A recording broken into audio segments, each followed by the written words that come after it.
Failure is not an option. I've had my ups and my downs. Phelps with 10 meters left. 3 minutes too good. The crowd roaring. Freeman wins gold. I think it's an absolutely breakthrough experience. Welcome to the Physical Performance Show, the show designed to inspire the pursuit of your physical best performance. I'm your host, Brad Beer. Listen in as we delve into how the world's top physical performers achieve their success, as well as the highs, the lows, and the journey of getting there. Let's get ready, set, let's go.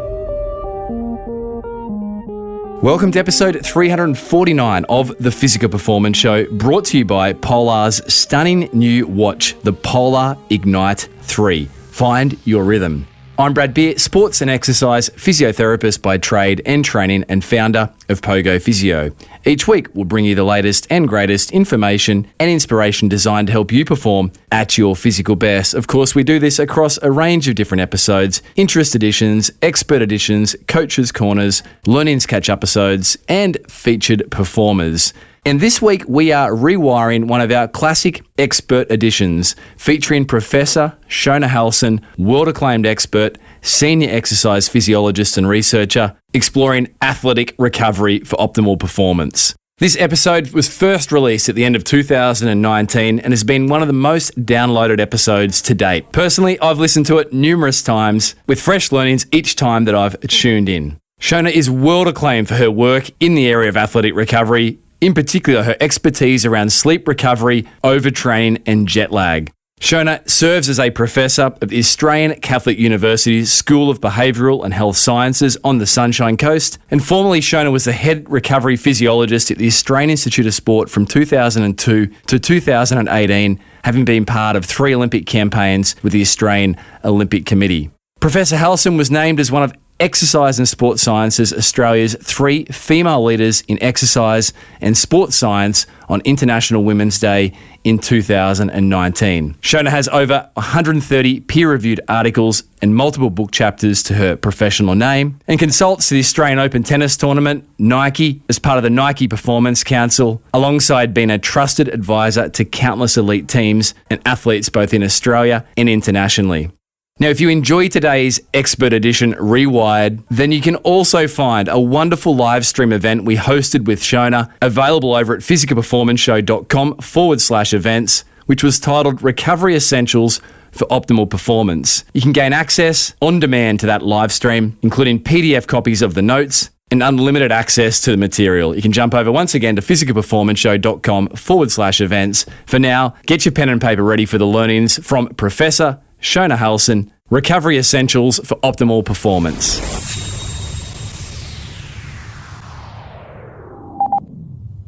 Shona Halson, I am one very excited host of the show here to have you on the Physical Performance Show today. So welcome to the podcast. Thanks, Brad. Thanks for having me on. You are prolific. I mentioned before we threw live, I finished Christy Ashwinden's New York Times bestseller recently, Good to Go. And Shona Halson, you were perhaps the most referenced expert, noted through that book maybe 6 or 7 times. And from Christy's writing, she introduces you to the readers of her book, the world's leading expert on recovery, who knows the recovery literature inside and out, having been a leading contributor to the body of research in recovery and having 15 plus years applying the science to athletes. So with that sort of introduction, shall we explore this weird and wonderful world? Yeah, it sounds good. And further to that, I jumped over to one of my favourite podcasts, the Nike podcast, and here's Shona sandwiched between, I think it was Rory McIlroy and LeBron James. Yes, I'm sure I'm just as well known as those two. Sitting right where you needed to be. But in all seriousness, you consult to some of the world's leading organisations, including Nike. It must be a real thrill. I enjoy that side of things. Like, I obviously love the research, but I like the translation into practice. And so, being able to put through to other people, like what we've learned, and have people out there be able to have that knowledge in a fairly succinct and easy way, so that they can go out and go and improve themselves in whether that's sport or we now know there's a lot of people interested in sleep and well-being and health in the corporate world. So, it's good to just try and get that message out there. And I really feel like you mentioned sleep, that the message is out there, and we want to dive into that today. But Shona, to paint a bit of a picture for your career to date contextually, can you take us through, you started with a PhD in fatigue in cyclists and spent 15 years pioneering the recovery centre at the Australian Institute of Sport. So can you give us the timeline condensed of your professional career to date? Yeah, so exactly right. Finished a PhD in 2002. I'm fortunate enough to work with Assoc, who's done some great work in cycling and nutrition. Started at the AIS straight after that, or just right at the same time actually, which was very fortunate for me. There was a job advertised for a fatigue and recovery specialist, and I was like, this never happens, and this sounds like me. So I was very fortunate to get the position there. And so part of the role there was obviously developing the recovery centre, but also putting some evidence-based practice around recovery. So there were some things that were happening, and of course, Australia is very evidence-based, so let's do some research and find out if all these strange things athletes are doing are actually working. So we had a real focus on both the servicing component, so working with athletes as well as the research, and was typically around recovery, but then in the last sort of 5 to 10 years, we really started moving into the sleep aspect, and obviously that being the primary recovery tool that we have available to us, and we started looking at that in a little more depth. And then at the the middle of last year, I moved across to Australian Catholic University, where I have pretty much a research role. I have minimal teaching, and I'm still able to consult to teams and work with teams and conduct research on athletes. So very, very similar to what I was previously doing anyway. So it's been a nice transition over the last year and a half. And from Canberra to the beautiful Sunshine Coast, so you're seeing the best of the world, hey? Yes, I can't complain being back on the Sunshine Coast. It's one of my favourite parts of the world, without question. Oh, beautiful.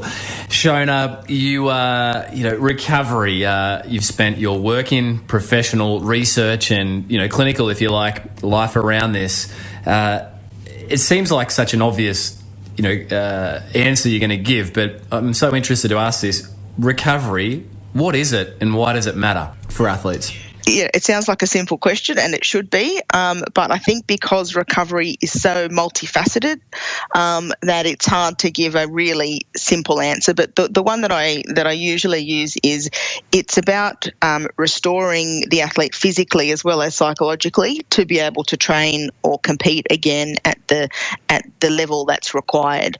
And I sort of say the level that's required is because sometimes we don't want to recover fully.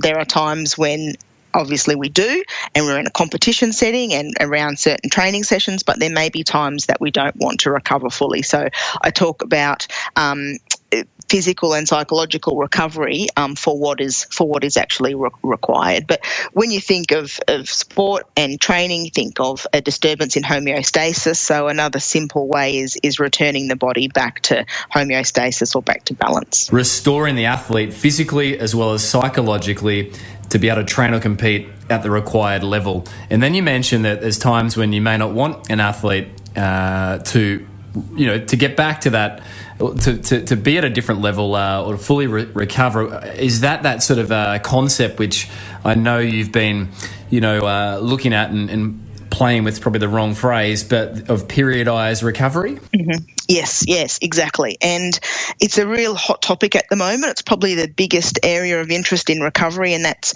can you over-recover? Can you do too much recovery?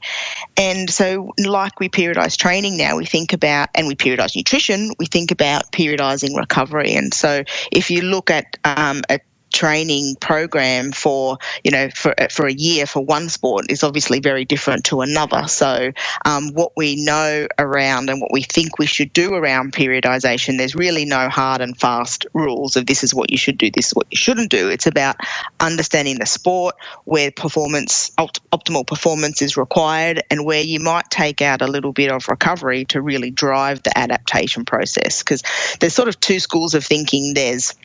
And again, there's no black and white. There's obviously a grey in between. But one school of thought is, well, don't we need to have inflammation and soreness and fatigue and damage, because that's what drives the adaptation process? And then the other side of the argument is, yes, but if we've got athletes who are less sore, who are less fatigued, then maybe they can do more in training, and you add that up over a long period of time. Maybe they become more injury resilient, then surely that's going to benefit performance. And so we try to take those two concepts and merge them when it comes to periodisation. So, the old days of everyone jumps in an ice bath after every session, those kinds of philosophies are gone, hopefully. And definitely the more sophisticated sports are certainly starting to look at how we periodise and plan recovery into the training program. And just to make sure we captured it, those two concepts just one more time, Shona, that you're merging in to consider this?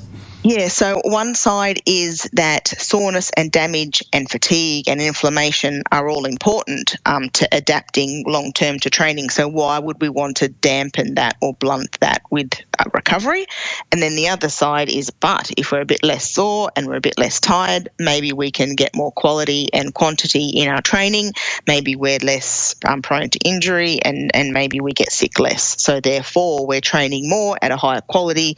Add that up over time, and you get your performance benefits that way. Yeah, wow. Well, I think I need to go lay down, because my mind is to throw that into the training performance adaptation matrix. Wow. I mean, practically, Shona, how have you seen this be implemented with success? And then obviously linking cause and effect, there's so many multifacets, but are there any examples practically of how this approach you've seen it work well? Yeah, so I think there's probably two examples that, so I can choose two sports. They're almost very different to give you the picture. So for example, track cycling, where obviously there's not a lot of contact damage, there's not a lot of impact, not a lot of eccentrics except in the gym. So what you might see with these riders at the start of the season, they might be out on their bikes doing really long Ks and trying to build up that base endurance, and you just might not want to do any recovery with them. You might just let them go, let them get a bit fatigued, and this is part of the training process. But then as they move more into competition settings, or where the coach wants really high intensity, high quality sessions, you might add some more recovery in. And then when they're at a major competition like World Cups, World Champs or Olympics, then I say you throw every recovery strategy at them that you can get, because you're not worried about adaptation at that point, you're just worried about performance. But then if you're working with, say, an AFL team where, you have a relatively short pre-season and then they're playing every single week, and you want them to be as good as they can be every single week, you know that they're going to have some soreness from running, from tackling.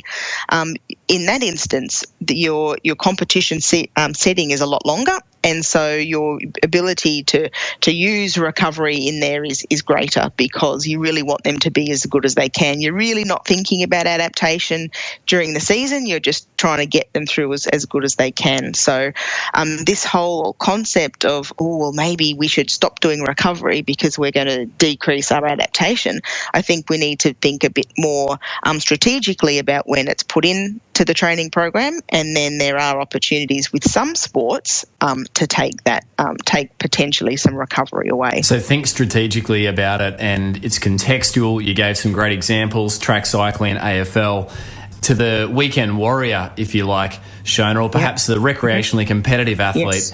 Yes. What suggestions, advice might you give around this periodisation of recovery for that category of athlete? Yeah, I think it's almost just as important for that category of athlete. And I think when I think about people who are, weekend warriors, as you say, but people who are recreationally quite competitive, most of the time these individuals are working as well. So you have that extra, stress, and we know that, the psychology and mental recovery is really important as well. So it's almost like there's, recovery becomes particularly important, especially if they're doing high intensity blocks, or whether they have an opportunity of time where they can do some more training or get a good block of endurance training in. So I think with those individuals, I do think that if they I always look at how far away they are from their competition. So if they're really aiming for one big race a year, or 2 or 3 big races a year, then again you might look at, okay, there's some times where you may be able to take some recovery out earlier on when you're preparing your base training for that, but then really sort of adding in your recovery as you get closer to those major events. But one of the things that I do I think is important, and not just for athletes, but elite athletes, but for the everyday athlete, is that we tend to see people trying to go, okay, well, I've got 15 minutes, so I can maybe use this gadget, or I can use this piece of technology, and they think that they've recovered, when really what we ideally should be spending our time on is getting the basics of our recovery right, which is our sleep and our nutrition. And so sometimes when we have busy people who are working as well as training and trying to fit in long rides or long runs on a weekend, what happens is sleep often is the one thing that suffers, or nutrition, especially if they're busy working and travelling as well. So I think, yes, recovery is important for those individuals, but making sure they make time for the real foundations of recovery, which is sleep and nutrition. Yeah, well, and it makes me think, Shona, of former featured performer of this show, 6-time Hawaii Ironman winner, Mark Allen. He commented, "You can't shortcut your biology." It's so true, and I just see now with especially some of the younger high-level athletes that they just, especially athletes that have, a lot of professional team sport athletes that have access to money, access to companies selling them things, they want a quick fix, and really there isn't, so people will say, oh, I've spent this $2,000 on this device that's supposed to help me sleep. I'm like, I can give you the advice that's going to fix your sleep, and it's free, but it just requires a bit of work. But a lot of times people don't want to do that. They want the quick fix. They want to hack their recovery, and I understand that, but there's no substitute for doing the right things, and as I said, getting your base right. Yeah, no, fantastic. Well, we want that advice from you, Shona, to save that $2,000. And so let's go there. Shona, you did mention something, though, that I think really, I feel I've been around endurance sports since I was 11 and I'm now 38 and professionally as a physio for 14, 15 years. And I feel like I've only really started to appreciate this with my own recreational athletic journey these days. But, the effect, and you mentioned this before, of work and of stressors, and you were quoted in, once again, Christy Ashwinden's book there, Good to Go, is saying this: to the body, stress is stress, whether it comes from a hard workout, a competition, a romantic breakup, or the anxiety of final exams. Okay, so can you just speak to that concept that it's not just the physical demands of training, there are other stressors. Is that correct? Yeah, and I think people have kind of understood that to some degree, but I think now we're really starting to see more and more examples of that. And so what I might mean is there'll be coaches that will say, the athletes are undergoing exams, and you just can't get what I want out of them out of training, or someone's going through a really stressful period of time in their life, and one of the consequences of that might to be bad sleep, and therefore they struggle to do the training that they would normally do. So I think this understanding that I think we've always, as physiologists, and I'm as guilty as anyone else, is we spend our life in the periphery. We measure lactate, we measure temperature, we look at blood flow, we understand all these things about the body, but the brain itself and how we respond to both exercise and stress has kind of been off our radar a little bit. And so I think understanding that when we're stressed, we have a physiological response. We have an increase in heart rate, an increase in sweat rate. It can influence our ability to sleep properly. So this idea that when people are going through periods of stress, it can have a physical response, and that we probably need to really start factoring that in and understanding that more when it comes to training load and managing training. And, you add to that today's society where we're constantly connected with a smartphone, or a video game if you're maybe a younger athlete.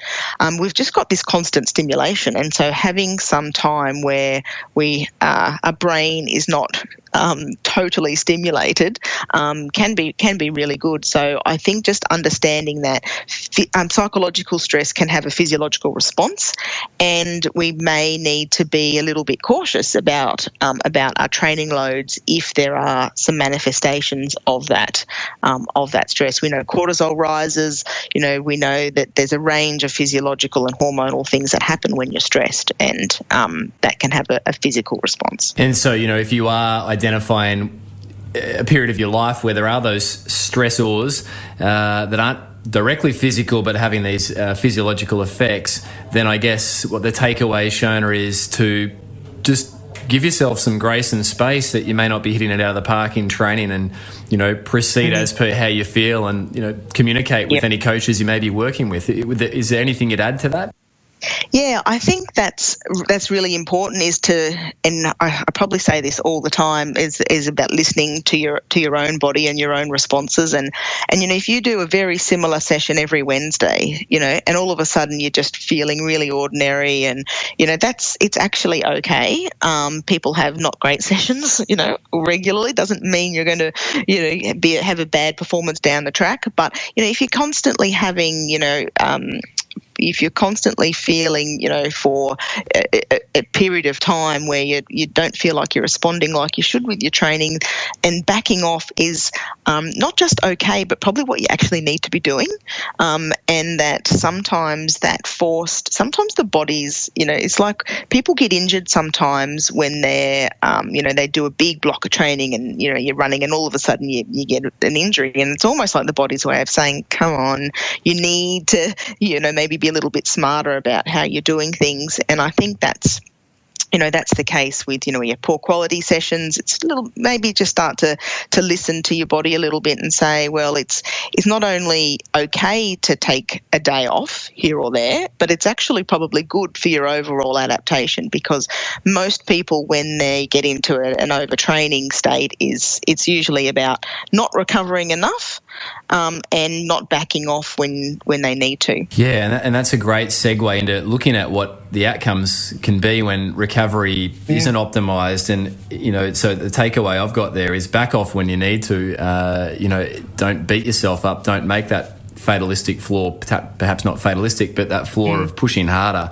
Yes. And it comes back to your definition, restoring athletes physically as well as psychologically to train or compete at the required level. So, Shona, you mentioned that phrase, overtraining, and I did want to ask you, what happens when recovery doesn't go well, so to speak?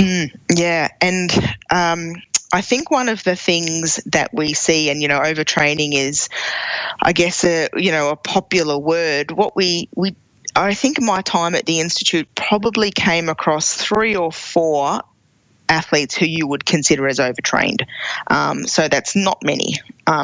So suffering from, fully blown overtraining syndrome. As I said before, sometimes we see people become injured or they become ill and they kind of back off before they get to that point of becoming, seriously overtrained. But of those athletes that we saw, all of them were, I would say, under-recovered. They were certainly doing a fair amount of training, but they had either a significant amount of stress in their life, or were doing shift work, or were doing something that caused them to not be able to recover properly. So this idea of overtraining is all about training.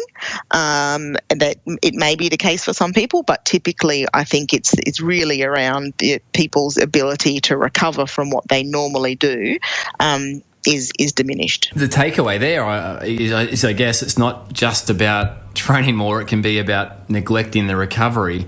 Yes. And what staggers me is yourself, perhaps the most experienced clinically in terms of applying the science, and also research-based, one of the most experienced on the planet, in really 15, 16 years at the pointy edge of sport here in Australia. You only saw strictly 3 or 4 people who were really overtrained. What we see sometimes is people have maybe a medical underlying issue and therefore they're not really classified as overtrained.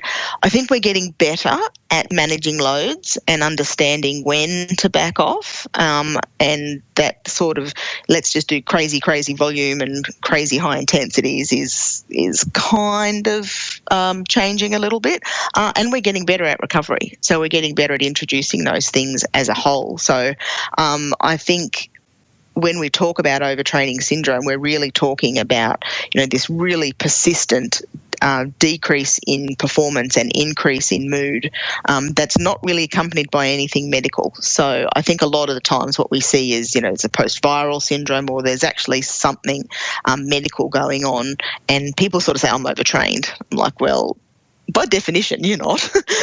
You've actually got, you've got an issue around a virus, or you've got a medical issue. So I think if you really stick to the classic definition, we don't really see that many. And it's more a case of being under-recovered. And, you were cited in, once again, Christy Ashwinden's recent publication, Good to Go, as, referencing that there's some UK researchers that have proposed changing the label, if you like, of overtraining syndrome to this UUPS, Unexplained Underperformed Syndrome. Do you think that'll take off, or it'll take a bit of time to permeate? Yeah, I think it makes sense as a descriptor, because there is no explanation. So that makes more sense than overtraining, because, as I said, it's not always overtraining. But I think one of the hardest things is that it's really hard to do research in this area. And as I said, we see so few athletes that actually are classically overtrained or have overtraining syndrome. So if you look at the research over the last few years, there hasn't been a lot come out in that particular area. People are focusing more on recovery rather than overtraining. So I think over time it will probably catch on, but maybe not as fast as other areas, just because it's such a difficult area to study and research. Yeah, and changing labels, descriptors can take decades, I've observed. Exactly, yeah, no, for sure. People like the easy things that they know about. Yeah, and largely it's harmless, but the underlying messages are what matters. Shona, before we explore some of the modalities, and you've touched on the cornerstones by reference, but let's explore them: sleep and nutrition. I just want to ask you this, and it seems once again like such an obvious question, but I know there's more to it. How does an athlete recognise if they are recovering well? In other words, I guess this feeds into quantification of it, what data is useful, what isn't. I've heard you speak about mood. Over to you, Shona. Yeah, it's almost like, that question is the question that I get asked the most, that I don't really have a really good answer for. I don't know if anyone else does either, but to be able to tell if an athlete has recovered adequately is really difficult. And because we don't measure performance all the time, performance is obviously a gold standard, but it's not something that you can measure regularly. So we do really rely on either quality of training. So one of the things is, as I was saying earlier, you do a certain session that you're normally quite used to doing, and you've got your metrics for that, whether it's simply time or speed or whatever it might be, and you find that you can't do it to the level that you could. Or you do it to the same level, but it feels harder, like your perception of effort feels harder. So it's almost like this uncoupling between what you're doing, so the output, and how you feel doing it. Sometimes you can do a session and you can feel great, and sometimes you can do a same session and feel not so great. So I think it's being aware of that, and for those who like to measure and monitor, subjective questions around that are really good. So how did you feel doing that? what's your rating of perceived exertion, and how did you actually feel while you were doing that sort of standardized session.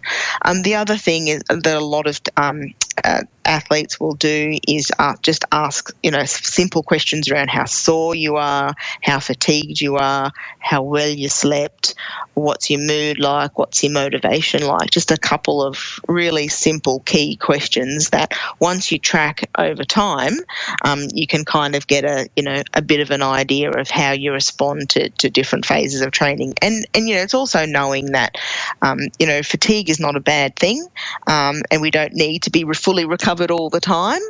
But what you're looking for is, when you want to be recovered and when you want to feel good and you don't, that's probably the sign that you're not fully recovered. So I think for most people, it's around just getting some subjective data, just recognising sort of how they're feeling, and also paying attention to the quality of their training. And as Stephen Seiler likes to term it, KISS, keep it simple, scientist. Keep it simple.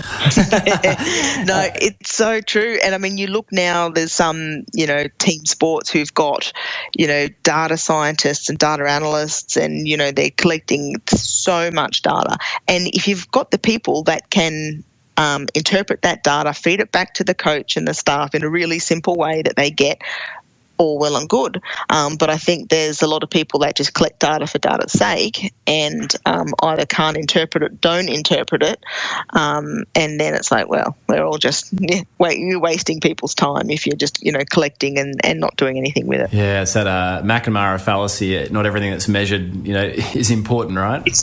That's exactly right. But it's understanding what is important. Shona, so at the practical level, gauging someone's status of being recovered, you mentioned getting some subjective data. I know, for example, at the Australian Institute of Sport, the athlete monitoring system was established, and that's obviously at the professional level.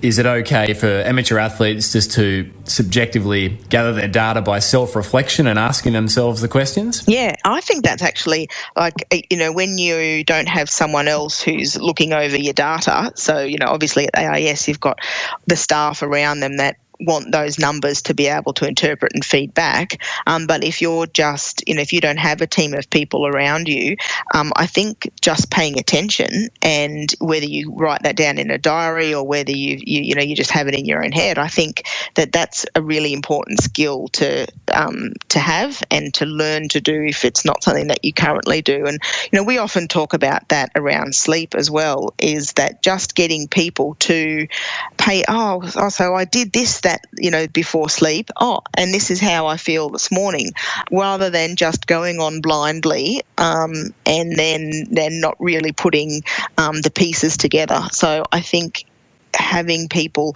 subjectively, thinking about their recovery and thinking about how they feel, whether they write it down in a diary or not. And a lot of different training management tools now allow you to fill out some simple questions. But if not, you have your own training diary, just writing it down. And then, then you can look back years later and go, that's right, that summer I did this volume and I didn't do so great and I felt pretty ordinary, or this really worked for me and I felt great and I was recovering really well. That's about the volume that I should be doing. And so, yes, I think having people have insight into their own recovery is really important.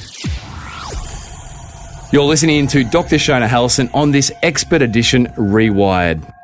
Support for today's show comes from our dear friends Polar. As everyone knows, everybody is different, but we all get the same 24 hours to make the most of each day. We know it can be tough to squeeze in that training session or get the optimal amount of sleep into our busy schedule, but it doesn't have to be this way. Our friends at Polar are very excited to announce a solution. Their new fitness and wellness watch, which is just launching, the Polar Ignite 3. If you or a loved one feel that you haven't been able to be at your best, then it's time to start living a life more in tune with our body's natural rhythm. If you're keen to find out how you can get the most out of each day, simply check out Polar's latest fitness and wellness watch, the Ignite 3. As long-time supporters of the show, we'd really appreciate it if you could pay them a visit by jumping across to polar.com and check out their wonderful range, including my personal favourite, my running watch, the Polar Pacer Pro. Support for today's show also comes from Pogo Physio's online telehealth consultations. If you are an endurance athlete struggling with bone, tendon or joint-related concerns, then our 45-minute online consultations can be an ideal vehicle to help get you back to your physical best. You can schedule your online appointment with myself or any of the Pogo Physio team by jumping over to pogophysio.com.au/telehealth. For now, let's jump back with this week's Expert Edition Rewired, Professor Shona Halson, Recovery Essentials for Optimal Performance. Let's jump over and explore, something I know you're near and dear to with your professional work is the importance of sleep as a recovery tool. So, Shona, take it away.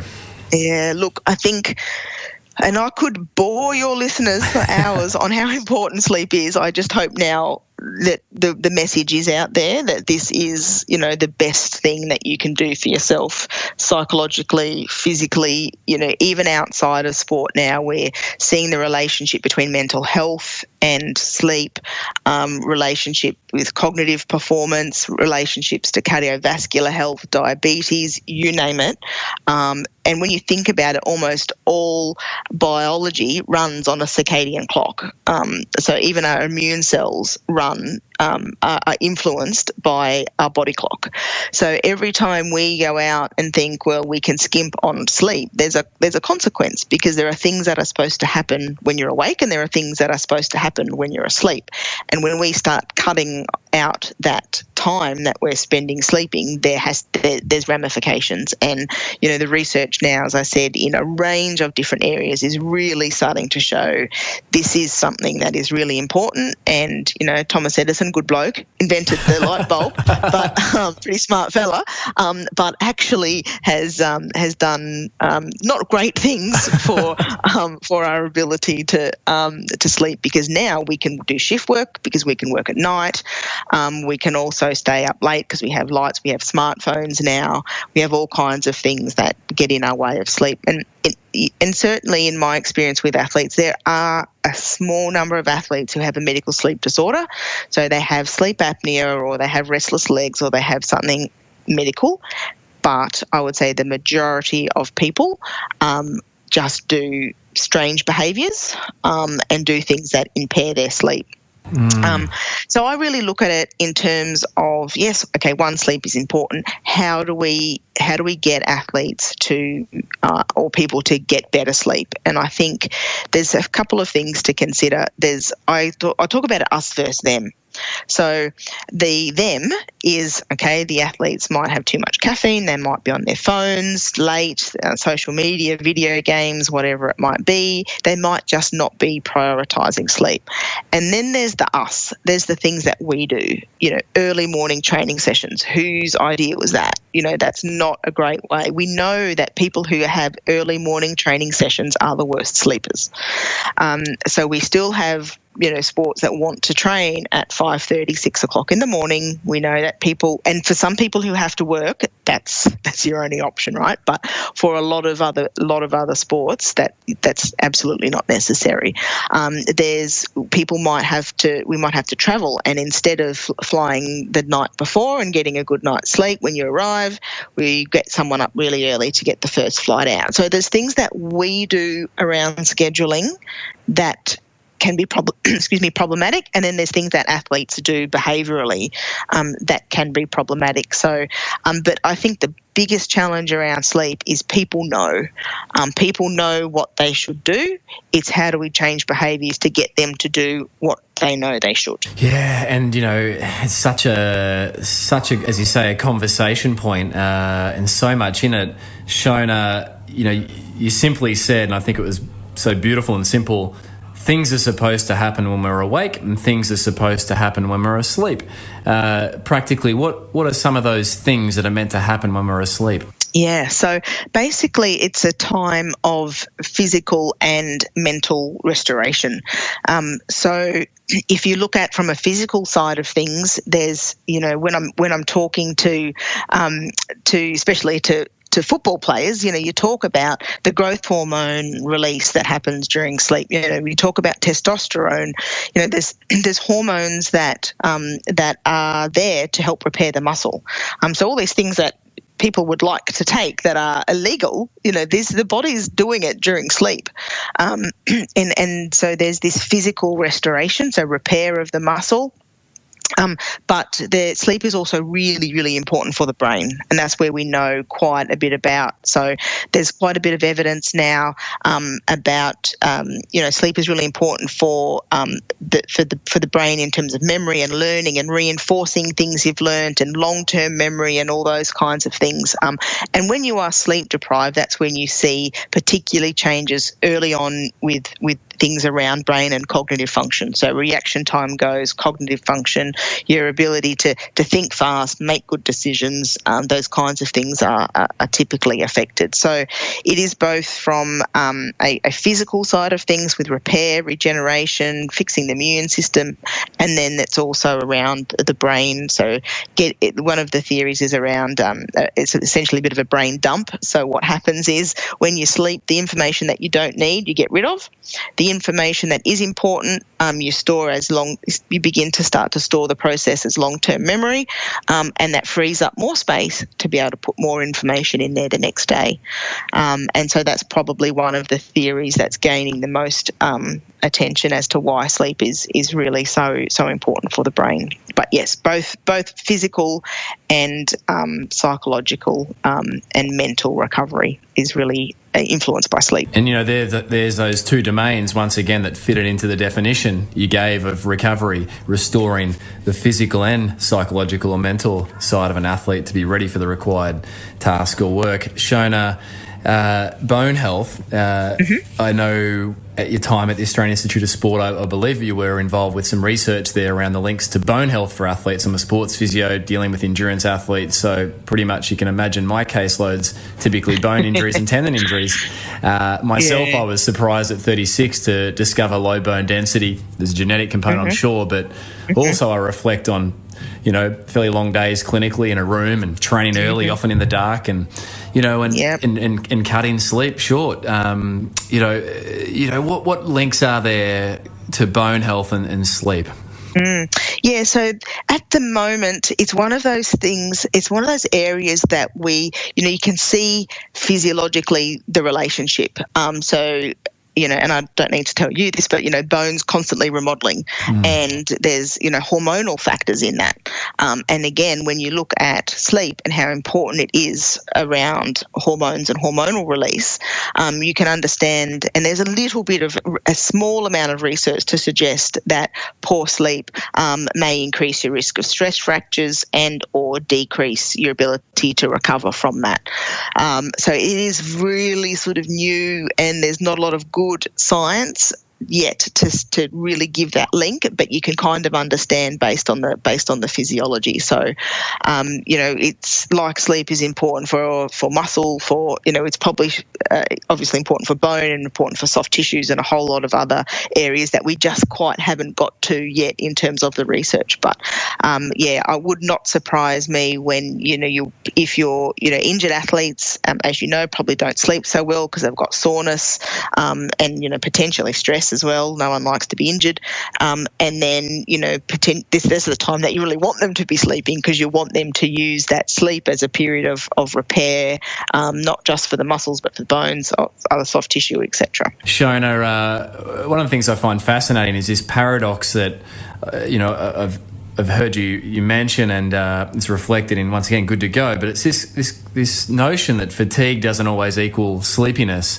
So an athlete in really heavy training, you would just assume would be falling asleep in a blink, in an instant. But can you speak to this? I'd call it a paradox that it's not the case. Yeah, it is. It's really interesting, and I'm sure some of your listeners might have experienced it too. Maybe you've done a long race, or you've spent a lot of time in a high intensity training block, and you feel fatigued, and you walk and you see athletes. They're walking around tired all the time, but that doesn't mean they're actually sleepy. So when we ask questions around sleep, we're very careful to ask about sleepiness and not fatigue. And you would think that athletes getting around this tired from all the training that they're doing would sleep, and they'd sleep well and they'd go into a good deep sleep. But there's been a couple of studies, and we've done one of them as well, where there was a really high intensity training block, and the athletes had more disturbed sleep. And what we think it might be related to is, especially like if you look back to prehistoric times, people, when there was a danger or a threat, whether that, and back then it was obviously usually like a physical threat, people wouldn't sleep, or someone would stay awake to make sure that they protected the group. So when you have like a fight or flight response, because you're stressed about something, you tend to not sleep as well because you're still alert because there's danger out there. And so what we think is that these high levels of training and the physical stress that comes from that, the brain is still interpreting that as stress, and essentially you're getting poorer quality sleep because there's this part of you that's still alert because there's a stress occurring. It just happens to be a physical one. And I think most people can maybe relate to that if you talk about, maybe you're really busy and you've got lots on, you're moving house and you've got all this stuff and you go to bed and you can hardly sleep because your brain's just ticking over.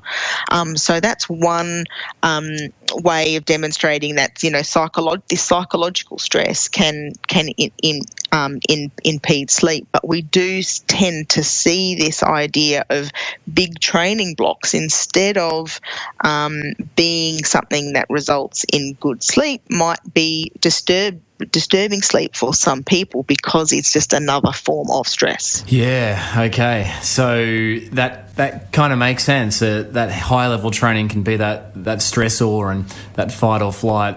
And you mentioned the dinosaurs and Thomas Edison. So there's history according to Shona. There is. I often wondered how the dinosaurs slept, but anyway, the small ones probably didn't sleep real well. Absolutely brilliant, Shona. The thing I find fascinating, you said part of your professional work is educating corporates, educating athletes, consulting with Nike, consulting with leading brands around the world about sporting teams, about the importance of sleep. But, to many of this cohort, the corporate world, elite athletes, recreational and competitive athletes, they're competitive by nature. They want to tick a checklist off of do A to Z.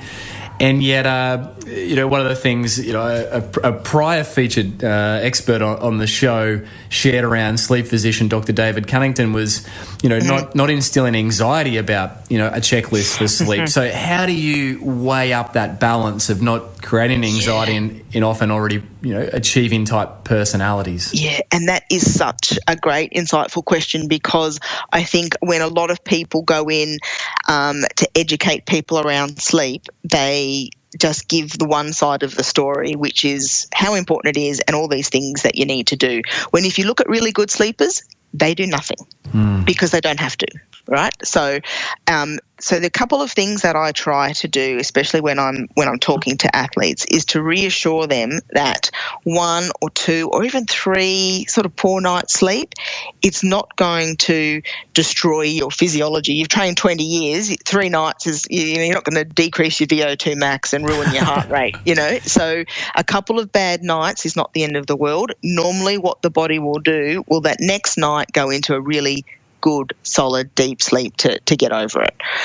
So the thing is to not get too overly stressed around having a couple of bad nights sleep. Nobody sleeps perfectly every night of the week. What we really want to do is say, okay, sleep is important. Let's just not do habits and strategies and behaviours that are going to interfere with that sleep. So it's not really around, okay, I've got to do this, I've got to do this, I've got to do that. It's okay, let's just not be on our phones all night. Let's think about our caffeine use and let's try and put the picture together. And I think part of this, what becomes really important in this conversation is so we can now access sleep accurately or not accurately, through things like Fitbit and Whoop and all those kinds of things where you can get data every single day of your life. Now, I don't think that that's particularly healthy for most people, especially people that are struggling to sleep, because, if they have something underlying, you can't just force yourself to sleep. You can't just make yourself sleep if you have an issue. So sometimes having too much information is not a good thing, and it can cause people to become over anxious and overthink their sleep. So what we would tend to do is come in and do a block of monitoring for maybe 2 weeks, see what happens on weekends, see what their habitual patterns are, and then give them some individual feedback and say, now off you go. We don't need to measure you every single night of your life. And again, one bad night is not the end of the world. So I think it's this combination of, look, sleep is important. We want you to develop good habits. We don't want you to get too worried about 1 or 2 nights. It's almost like saying, if you have 1 or 2 bad training sessions, it's not going to make you, a terrible athlete. If you have 2 amazing training sessions, it's not going to make you the best athlete in the world. It's about what you do consistently over time. So let's make some good habits and some good patterns and try to do this as often as we can. But ideally, you don't want them to get into that position where they're just really anxious and thinking too much about sleep. That's when you've got to come in with some other strategies. Yeah, so encouraging and reassuring it, that education, and the knowledge that a couple of nights of poor or affected sleep won't physiologically throw someone under the bus. No, exactly. And sometimes what the research shows is even if you're completely sleep deprived, what happens is your perception of effort just changes, so things feel harder. And I think whether you're an athlete or not, you understand that. When you're jet lagged, you've had no sleep, and you have to sit in a conference all day, it doesn't feel so flash. And so your perception of effort, especially if you're an athlete, might feel a bit high. Things might just feel a little bit harder, but your physiology is generally protected if it's only very acute sleep deprivation. If you're talking, months of living a life at 5 or 6 hours of sleep a night, okay, then we're dealing with something else. Shona, what trends are you seeing professionally with your work around the world when it comes to sleep, say with sporting teams? What changes, implementations? You mentioned scheduling, not flying athletes out the first flight to get out of the country if they can benefit from having an uninterrupted night's sleep. So what sort of things are you seeing? Yeah, I think definitely seeing an interest from, high-level elite teams wanting to measure and understand how their players or athletes are sleeping. So just getting some good data and making some corrections. I think one of the other things that's important to consider in this sort of environment is that almost the higher level athlete that you get to in terms of really, really elite professional teams, particularly in the States where they're paid a lot of money, the harder it is to get access to these guys, to be able to give them, to be able to monitor and give feedback. So those types of places are often looking at how do we make a difference in the current environment that we're in, where it can be challenging to have athletes actually wear sleep monitors. So I think there's a combination of trying to get some data on their athletes and generally how they're sleeping, how they respond to travel, how they respond to night games. So there's that kind of interest. And then, there's a lot of interest at the moment because sleep is such a popular thing at the moment, not just in athletes, but, in the general population is there's a lot of new gadgets coming out, new things that can portably measure sleep, or that say that they can increase sleep, or there's things with brain training and brain stimulation. So seeing a lot of those things come out. Nothing yet that's really hit the mark, but that's what people are trying to do now. So the example is I've only got 6 hours of sleep. How can I make that 6 hours the best I can? rather than saying, I probably need to prioritise and maybe get 7.5. It's like, well, I can only get 6. So how do I hack my sleep to get the best quality that I can in that 6 hours? So that's kind of the sort of questions that are getting asked around sleep. And napping, are you seeing a bit of an encouragement towards athletes taking naps? Yeah, I think there's becoming more of a consideration for that it is important, and especially important for those particular athletes that are sleep deprived. So, the only way to get over sleep deprivation is to sleep. You can have as much caffeine as you like, and you might feel good for a short period of time, but the only way to truly get over sleep deprivation is to sleep. And so if you're a swimmer or a triathlete or a rower and you are up super early most mornings, and it is pretty hard to go to bed early enough to get the sleep that you need if you've got to wake up at 5 or 4:35, 5:30, it's hard to go to bed early enough to still get your 8 or 9 hours in. So the only way to top up is to have a nap. And so there's a lot of especially professional teams over in the States who have a lot of money for great facilities, putting in sleep pods, sleep areas where the players can just come and have a quick nap in between sessions if they want. So I think the key to napping is that it can be great if you're sleep deprived, but just napping for the sake of napping if you don't need it is probably only going to decrease your quality of sleep that night. But yes, if you're sleep deprived, it's the best thing that you can do. Yeah. So interesting. Shona, there's so many areas we could go, and I'm conscious of our allotted time. You mentioned nutrition's a pillar of good recovery. In simple terms, in a short way, what advice would you issue to generally around nutrition? Yeah, I will throw the caveat out there that while I've done some research in nutrition, I'm certainly not a dietitian, but I think at the moment one of the most important things is to get advice from good places. There's Netflix documentaries and there's all kinds of things that take science and spins it on its head in maybe not the best way. So I think getting advice from the right people. I think we have to be, there are times when people need to drop body weight, and, to do that in a safe way, talking to the right people. And obviously I've been fortunate at AIS working with, some of the best dietitians in the world. And I just know that the advice and the practical tips and things that you can get from a really good dietitian, it's just invaluable. But I think the basics obviously around, the right amounts of, carbohydrate, right amounts of protein, adequate hydration, again, eating good, healthy, quality food. There's no substitute for it. And we know there's some links now between nutrition and sleep, and obviously nutrition and overall recovery. And, while there's lots of fads and different things out there of diets that people can do these days, the science is really clear on, high intensity, long duration sports and the requirement for carbohydrate in terms of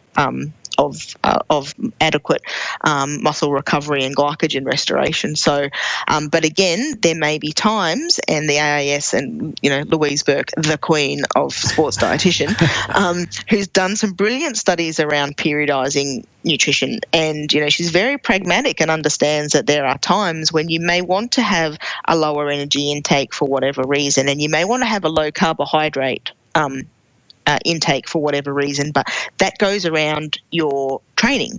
So high training days, high intakes, low training days, lower intakes. So I think, again, this whole theme of periodisation works in really well with training, nutrition, and recovery. Yeah, no, fantastic. The two pillars, sleep and good nutrition. And, you mentioned fads and some different things. There's been an explosion in different modalities, if you like, in recovery in recent years. And very briefly, Shona, and I know this is challenging when there's so much you could share with your expertise around these, but the role of things like compression garments and contrast therapy immersion, can you speak to those? Yeah, so I am a believer in compression garments for recovery and contrast baths and ice baths when done well. I think the way that I see those sorts of modalities is I think of recovery as a pyramid. Your base is sleep and nutrition, and these things like contrast water therapy and compression are the kinds of things that you add on top of your base. They don't substitute those. There's, as I said earlier, no quick fixes, but there is some good data on compression. There's some good data on water immersion, especially in a competition setting. There's sort of less evidence around the sort of cryotherapy chambers, and less evidence around some of the muscle stimulating, brain stimulating type devices. But I think for the sort of big ones that people might commonly use around compression, ice baths or pool recovery, there's enough evidence to suggest that you're not wasting your time and money with those. Yeah, certainly. And massage therapy, Shona, that one? Yeah, I'm definitely a believer, and whether it's maybe not 100% purely for recovery. So the data around just having, soft tissue therapy when you've got a short turnaround before you have to do another training session or another event is not super strong. But just massage in terms of, dealing with injuries, injury prevention, maintenance, those kinds of things, I'm a believer. And you might be familiar with some of the work of Tom Best out of the UK. He started out with animal models and sort of vibration and soft tissue, and now is moving into human models, but doing some really mechanistic stuff around the benefits of massage and vibration for the repair of the muscle. So to send, signalling pathways to help repair the muscle. So there's some sort of interesting stuff coming out in that space, And I'm sure you know, the old days of I'm going to have a massage to get rid of lactate.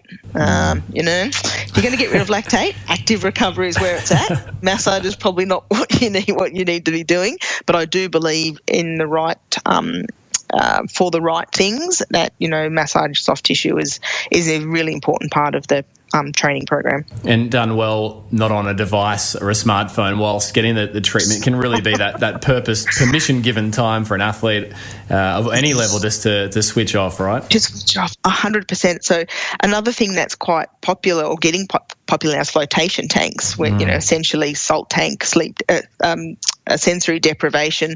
And one of the things I love about it is you can't take a phone in there. And so, you actually have to have, half an hour to an hour of forced, and a lot of athletes will sleep. Take the phone away from them, then they will actually sleep in those things. So there is something to be said for recovery devices, or, I do see athletes still in ice baths and things when they've got their hands out and they're on their phone, but typically less use in water immersion. So again, I think any time we can encourage decreased phone use is a good thing. Shona, you have been so generous with your time and also your knowledge. I'm going to ask you a very difficult question, and that is, if you had to boil everything you've learnt through your extensive career to date into one piece of advice to help listeners of this show perform at their own physical best, what would it be? I think, and I have said it, is to listen to your body and really pay attention. I think nobody knows you better than you, and to not be afraid to take some, when you feel like you might not be where you want to be, it's totally okay to take some downtime, and probably actually a good thing. So, people often think, recovery is all like, you're going to tell me not to do things and that fatigue's bad. That's not the case. You may be able to do more when you're adequately recovered, but if you're not, to take some time, and really the only way that the general population can do that is to pay attention to their own body and not ignore things when things are maybe not going so well. Oh, wonderful. And a physical challenge for the week, Shona. Every guest issues the listener with a physical challenge. What is Shona Halson's challenge going to be? Yeah, it's kind of physical, it's kind of not. So I don't know if I'm being a bit sneaky. But what a lot of people around sleep do is they know they should go to bed, but they'll watch one more episode of Netflix, or they'll scroll through Instagram for a bit longer. So my thing is, when you know you should go to bed, go to bed. Pay attention. Yes. Physical challenge is to get out of the lounge room, into the bedroom, and off the phone.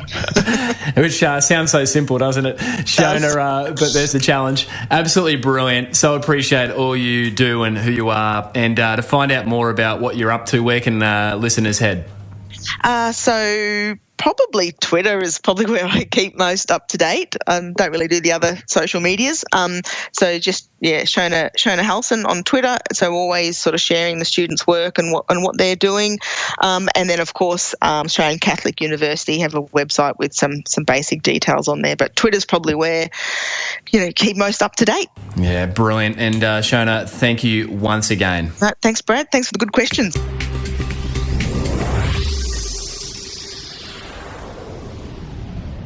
So there you have it, another episode of the Physical Performance Show, and I trust and I know that you enjoyed today's sharings from Professor Halson. Now, you'll find Shona over on Twitter at Shona Halson. Don't forget to check out the prior live stream, which is available from our website on demand over at physicalperformanceshow.com.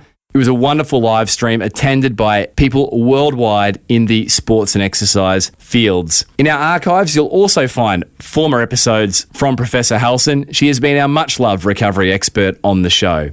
Other episodes include episode 238, Periodising Recovery for the Athlete, episode 245, Recovery Science Q&A, and episode 307, part of the summer series, Recovery with Dr. Shona Halson. A big thank you to the great folk who make this show possible each and every week. Daryl Misson, audio engineering, Susan Wilkin, show administration, Matthew Olding, show graphic design, and Milan Borrow, videography. If you're yet to follow the channel over on YouTube, jump across and hit subscribe. You can find the video episodes available there. Massive thanks to those who have been leaving ratings and reviews over on iTunes. They are always a whole lot of fun to see coming through, as are the podsies. That's a screenshot of the episode that you're enjoying at any moment in time, and tag in the show at Physical Performance Show and we will re-share those. If you have feedback regarding the show, perhaps a guest recommendation, then you can reach me over at Brad_Beer on the socials. And a huge thank you once again to today's show partner and longtime partner of the show, Polar. If you're looking for a great Christmas gift, do check out the Polar Ignite 3. It's a beautiful looking watch, one that I know the Polar team have worked very hard on to bring to market. So until next week, keep pursuing your physical best performance. I'm Brad Beer, and this has been the Physical Performance Show.